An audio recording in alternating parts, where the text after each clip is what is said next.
TV MP Entrevista recebe a juíza do Tribunal de Justiça de São Paulo e ouvidora do STF, Flávia Martins de Carvalho. Ela participa da Semana do Ministério Público de Minas Gerais no painel com o tema Constituição Federal, até onde a nossa imaginação pode alcançar. Muito obrigada por nos conceder essa entrevista, muito bem-vinda. Obrigada, uma honra estar aqui. Queria começar perguntando qual que é o papel do Supremo Tribunal Federal na interpretação da Constituição e como é que você avalia que a Corte Suprema tem feito isso? Bom, o Supremo ele tem por dever constitucional ser o guardião da Constituição. Isso está previsto no próprio texto constitucional. Mas interpretar a Constituição, dar sentidos à Constituição não é um papel apenas do Supremo Tribunal Federal. A sociedade como um todo contribui para a atribuição de novos sentidos ao texto constitucional.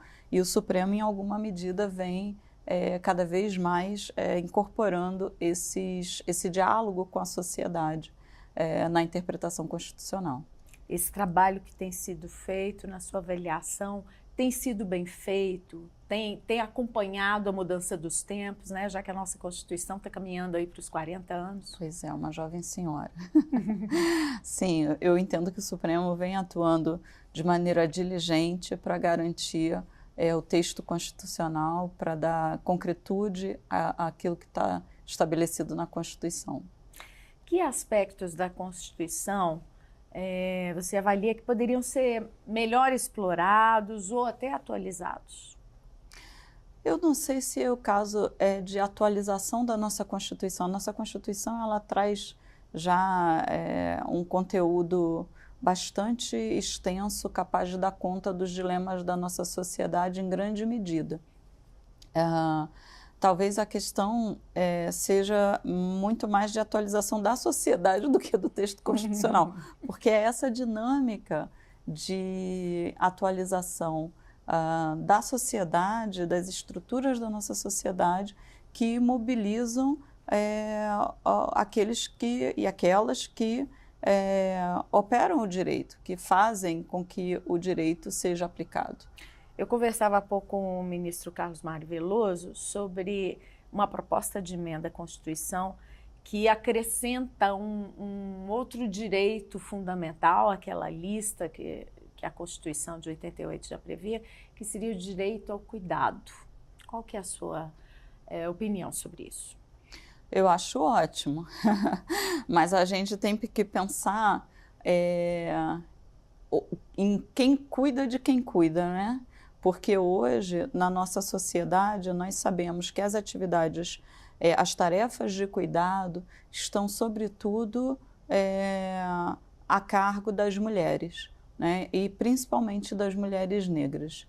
Então, o direito ao cuidado não pode, ele deveria ser para todos, caso ele venha a existir, e não para alguns, a fim de que outros apenas cuidem, né? Sem ter direito também de serem cuidados, ou melhor, de serem cuidadas, porque são as mulheres que mais exercem na nossa sociedade as atividades de cuidado de uma maneira desigual na estrutura da nossa sociedade. Mas essa é uma questão que vem sendo bem discutida, né? Foi questão do Enem recentemente, é uma discussão que a sociedade abraçou e tem dado importância devida a ela.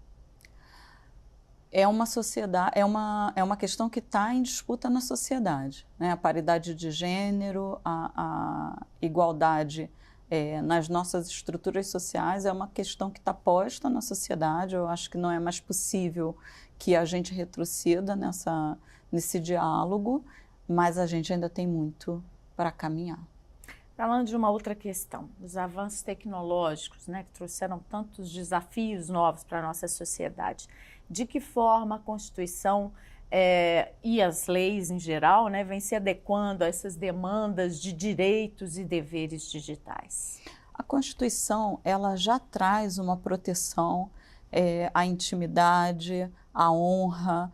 Então, nós já teríamos na Constituição mecanismos para coibir determinados abusos hoje no uso das tecnologias. Mas nós temos um problema que transcende o direito, né? Porque nós já tivemos a era da verdade e da pós-verdade. Nós estamos chegando num momento com a deepfake que a gente não vai saber mais, nós vamos perder a capacidade de verificar. Hoje a gente fala de fake news e da verificação, né? Fato ou fake. Mas vai chegar um momento do desenvolvimento das tecnologias que a gente não vai mais ter a possibilidade de checar. E quando chegar nesse momento? Já chegamos com a inteligência artificial, já temos muita coisa muitos difícil desafios, de se verificar. sim. Como é que você vê essa questão? Muitos desafios. Eu entendo que é algo que nós ainda estamos construindo soluções. Nós ainda não temos soluções, ainda é um desafio que nós estamos tentando encontrar respostas. E não é uma resposta simples, porque se fosse uma resposta simples, ela já estaria posta. É engraçado como essas realidades que a gente imaginava para o futuro estão nos alcançando antes do previsto, né? Antes do que a gente esperava e até antes mesmo da gente se preparar para elas, principalmente quanto às questões legais, né? Sim. Uma delas é essa dos avanços tecnológicos e outra agora das mudanças climáticas, né? Nós estamos vivendo as consequências graves, com eventos meteorológicos Sim. muito graves, né? Queimadas em números recorde. Em relação a essas questões ambientais, que a atual Constituição prevê e que a gente precisa resgatar, né? Precisa ser revisto ou precisa ser adequado na legislação para a gente combater, né? Então, como disse, né, a nossa Constituição ela é bastante extensa na tutela de direitos. E extensa aqui não é uma crítica, não. O que eu quero dizer é que os temas postos na nossa sociedade, por mais abrangentes que sejam, eles encontram, em alguma medida, uma proteção constitucional. E o meio ambiente é um desses temas, né? Nós temos a proteção ao meio ambiente prevista na nossa Constituição. O que nós precisamos é dar efetividade ao texto constitucional. Então, hoje, a questão climática, ela igualmente transcende o direito, porque a Constituição fala do direito à vida e fala da proteção ao meio ambiente. A destruição do meio ambiente vai inviabilizar a vida na Terra. E não percebe que está para além de um texto posto. É uma questão fática. Uhum. O que nós vamos fazer? Nós vamos continuar discutindo sentidos e leis, ou nós vamos dar concretude ao que nós já temos em termos constitucionais e legislativos? Porque nós temos legislação, a legislação ambiental brasileira é uma das mais avançadas do mundo. E essa concretude viria de políticas públicas, de legislação, de que forma? Viria de uma vontade, tem um livro do Conrad Hess, A Força Normativa da Constituição, né? Um livro antigo, mas ele fala da vontade de Constituição. É a vontade de querer fazer aquilo se tornar algo real. E isso passa por muitas camadas, porque hoje nós temos pesquisas que apontam, por exemplo, que as questões climáticas, os desafios do meio ambiente afetam de maneira desigual determinados grupos sociais. Então, por exemplo, a gente tem um termo hoje em disputa, mas que eu vou utilizar aqui, nós temos o racismo ambiental. Então, quando nós temos as enchentes, quem são as populações mais afetadas? As enchentes não afetam da mesma maneira todas as pessoas. Mas a questão do ar, nesse momento é diferente, porque o ar poluído, o ar como nós estamos enfrentando aqui em Minas Gerais, eu moro em Brasília, lá em Brasília também, no Rio, em São Paulo, ninguém vai respirar. Então, as desigualdades hoje estão postas, mas a gente tem que dar concretude ao texto constitucional, né? Se nós continuarmos trabalhando numa sociedade desigual, não tem jeito. No final, e esse final a gente não sabe se ele está próximo ou se a gente vai conseguir postergar todas nós seremos afetados e afetadas. A senhora levantou uma questão que é muito interessante, né? Que é essa questão do ar de qualidade ruim está afetando a todos. Uhum. Na sua opinião, há males que vêm para bem, isso pode despertar a sociedade para a necessidade de se tomar atitudes? Essa semana, eu sou juiz em São Paulo, embora hoje convocada no Supremo Tribunal Federal, resido em Brasília. Mas leio sempre os jornais de São Paulo, porque a qualquer momento eu vou voltar, então é bom saber como as coisas andam por lá. E no início dessa semana, saiu na capa de um grande jornal lá de São Paulo, que São Paulo, naquele dia, estava com a pior qualidade do ar, era a cidade com a pior qualidade do ar do mundo. Uhum. E São Paulo, nós sabemos, gira ali um poder político e econômico muito grande. Então, do momento em que São Paulo está com a pior qualidade do mundo, qualidade do ar do mundo, né, cidade com a pior qualidade do ar entre todas do mundo, não é o rico e o pobre, Uhum. porque o pobre não respira menos do que o rico por causa da desigualdade. Vai pegar todo mundo, mas isso não significa que não haja ainda assim um reflexo em razão da desigualdade. Por quê? Porque os problemas de saúde causados pela poluição do ar vão afetar ricos e pobres, pretos e brancos. Mas quem é que vai ter acesso a um tratamento de saúde? Quem é que vai ter acesso a uma rede boa, aos melhores médicos, aos melhores hospitais? Mas ainda assim eu acho que essa questão climática ela toca todo mundo.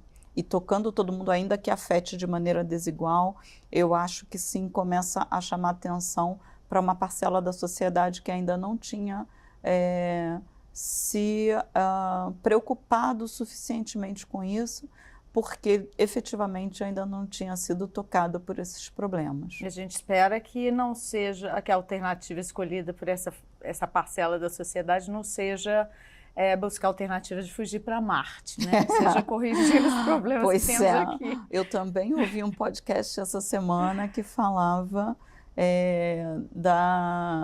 da viagem, né, para extraplanetária, porque nós temos, né, o empresário aí, um dos mais ricos do mundo, que constrói lá as naves espaciais, inclusive ouvia nesse podcast justamente, né, as duas empresas lá que a NASA contratou para fazer as experiências com ônibus espaciais, e uma das empresas, o ônibus, deu defeito, e a outra empresa que vai resgatar. E por isso falava. E é uma viagem aí já possível, mas para quem? Só para quem tem muito dinheiro. Então, não dê ideias. Porque não dê ideias. Longe de mim, porque eu vou ficar aqui. Eu vou ficar aqui também. Nós vamos ficar aqui porque eu não tenho condições de comprar uma passagem para o ônibus espacial, e acho que vai ser muito ruim mesmo, porque no final das contas a gente vai estar longe de uma vida. Por aí, né? O caminho não é esse. Problemas não podem ser fugir de casa. Mas haverá quem pense nisso como solução, eu não tenho dúvidas. Bom, mudando para outro tema, a senhora tem trabalhado as questões raciais no âmbito do judiciário, né? Sim. Atuante no combate ao racismo, todas as formas de discriminação, além do empoderamento feminino. De que forma a Constituição precisa ser utilizada para abordar de forma mais eficaz a inclusão social? Então, esse é um tema tão complexo, mas eu vou tentar dizer de uma maneira simples, não curta e grossa, mas de uma maneira simples, para caber no espaço do programa. Vamos falar de sistema de justiça, né? Poder judiciário, sistema de justiça. Qual é o retrato do sistema de justiça hoje? O sistema de justiça, os dados, eu vou, na minha fala, apresentar os números do Ministério Público, tem os números da magistratura, enfim, das instituições que integram o sistema de justiça.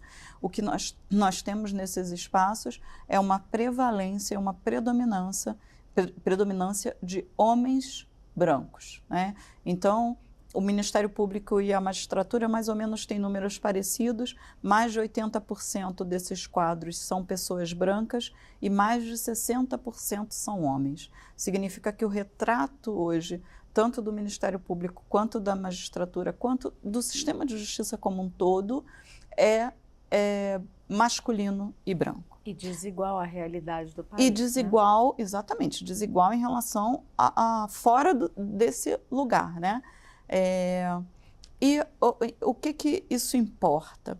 Importa, não é uma pergunta que eu vou fazer hoje na minha fala, mas é uma pergunta que a gente tem que se fazer, que é qual é a nossa capacidade de defender justiça, de defender o justo, quando o justo nos prejudica? Quando foi a última vez que nós defendemos o justo que importa em perda para nós? Porque essa é uma pergunta que o sistema de justiça tem que se fazer.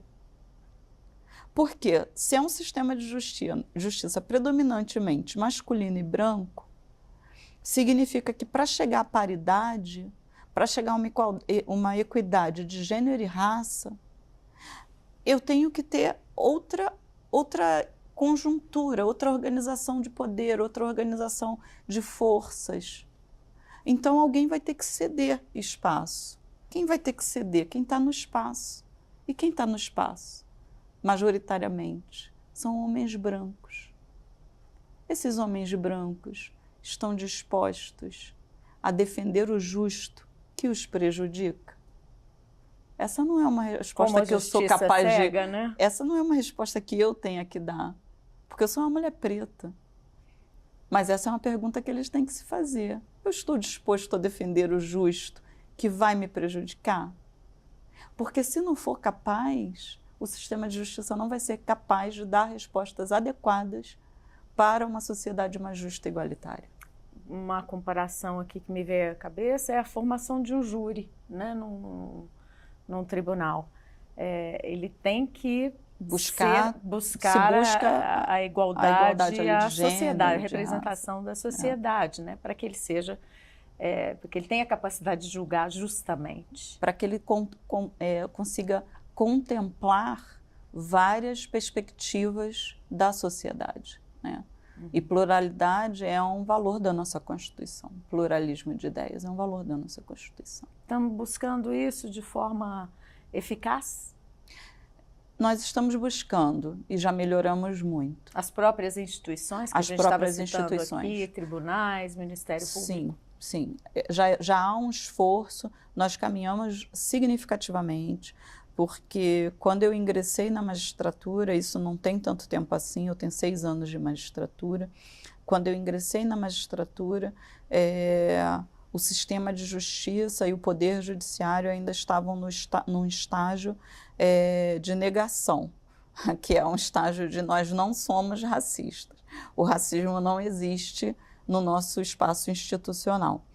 Hoje, essas mesmas instituições, 6 anos depois, eu consigo olhar e ver que as instituições já se reconhecem como instituições que reproduzem o racismo e já estabeleceram políticas públicas, políticas judiciárias, políticas para combate às desigualdades dentro das próprias instituições. Então, nós caminhamos. Uhum. Nós ainda não alcançamos a plenitude daquilo que precisa ser realizado. Não sei se a senhora já teve a oportunidade de conhecer o programa do Ministério Público de Minas, que é o Sobretons, exatamente para combater o racismo internamente. Eu não conheço, eu já vi que existe uma coordenadoria de combate ao racismo, que atua, que inclusive fez um censo, e esses números que eu estou comentando aqui me foram passados justamente a partir desse levantamento de dados, que é super importante, né? Porque sem saber o tamanho, a dimensão do problema, como é que se pode combater o problema? Então, são importantes atitudes como essa, né? Outra coisa que eu queria perguntar é sobre a ampliação dos direitos à educação e à saúde, com foco em qualidade, acessibilidade. né? O acesso à informação mesmo, né? O que é preciso ser feito? Como é que a Constituição pode nos ajudar e nos guiar nesse caminho? São igualmente direitos previstos na nossa Constituição. A amplitude do texto constitucional coloca desafios para o Estado brasileiro que eu não vou deixar de mencionar, né? Nós sabemos que o orçamento público tem limites, né? Não é um saco sem fundo, existe um limite orçamentário para a realização dos direitos previstos constitucionais e parece haver, em muitos momentos, um descompasso entre a capacidade orçamentária do Estado e aquilo que está posto no texto constitucional como direito de todos. Mas esse é o desafio, tentar buscar um equilíbrio. E esses são direitos previstos na Constituição que devem ser priorizados, né? Porque senão não há como se fazer um país suficientemente desenvolvido sem que se dê condições mínimas à população desse país.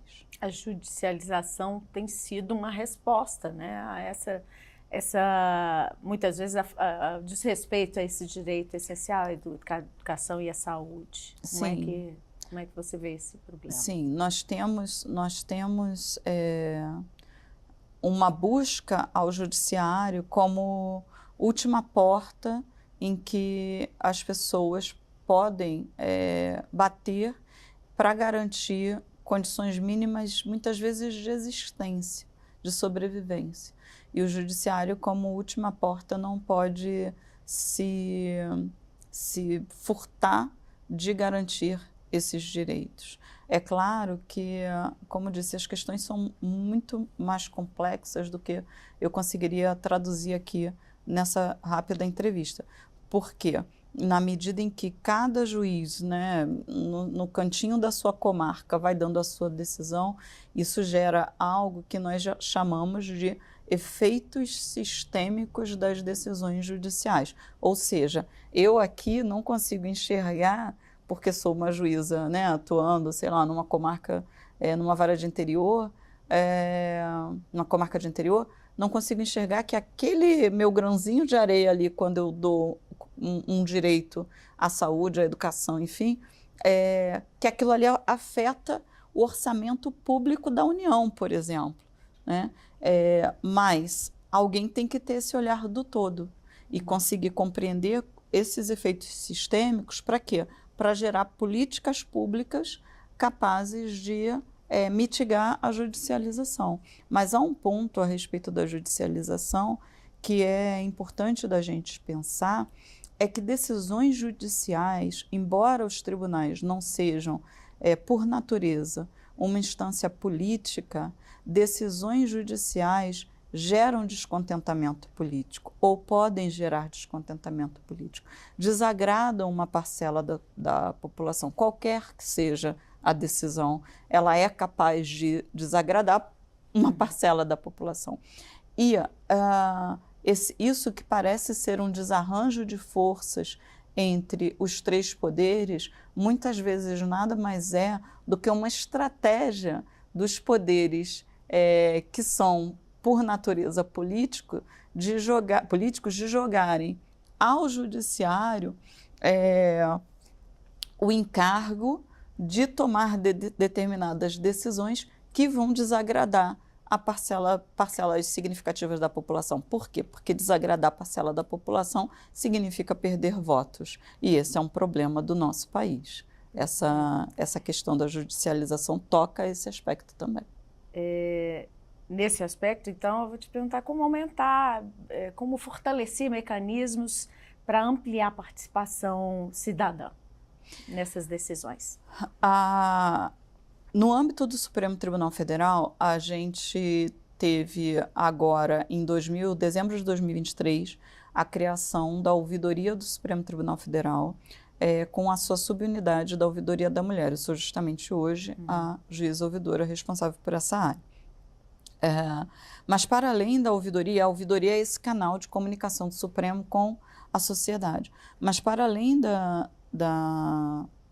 ouvidoria, nós temos hoje outros mecanismos de escuta da sociedade, de aproximação da sociedade. As audiências públicas, por exemplo, são uma das hipóteses, e a possibilidade de amicus curiae nos processos também são uma outra hipótese, porque são canais de entrada da sociedade no órgão decisório, né, dentro do sistema de justiça, junto ao Poder Judiciário.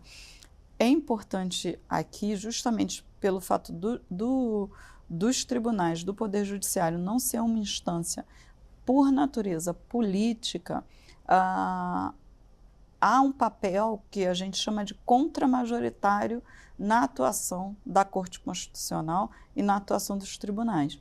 O que significa isso?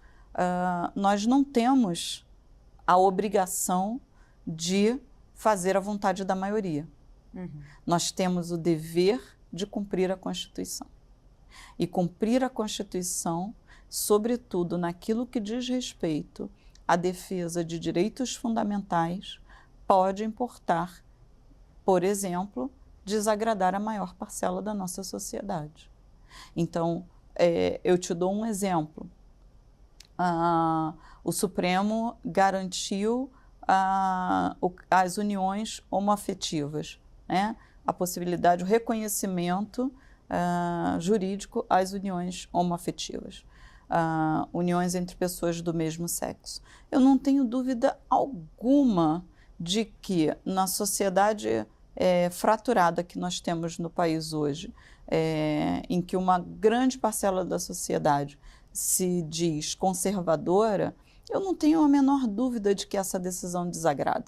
Eu não tenho a menor dúvida de que, se perguntadas, em determinadas cidades, talvez 70%, 80% da população venha dizer que o Supremo não poderia ter agido dessa maneira. Mas o Supremo, quando decide nesse sentido, ele está decidindo não em razão da vontade da maioria, porque esse não é o papel do Supremo Tribunal Federal. Ele está decidindo com base na Constituição, que garante a todos o direito à igualdade, independentemente de qualquer característica, seja de raça, cor, credo, orientação sexual. Então, as pessoas, entendeu o Supremo, que as pessoas do mesmo sexo, em união homoafetiva, também têm direito à sua dignidade, à sua busca da felicidade, à sua integridade e à constituição da sua família. Por que não? Ainda que isso desagrade uma parcela significativa da população. Doutora, muito obrigada pela entrevista. Boa estadia aqui em Belo Horizonte nessa semana do MT. Obrigada, muito obrigada pelo convite, uma honra estar aqui. Obrigada. Até. A você que nos assiste, eu volto em breve com outras entrevistas aqui na TV MP. Até.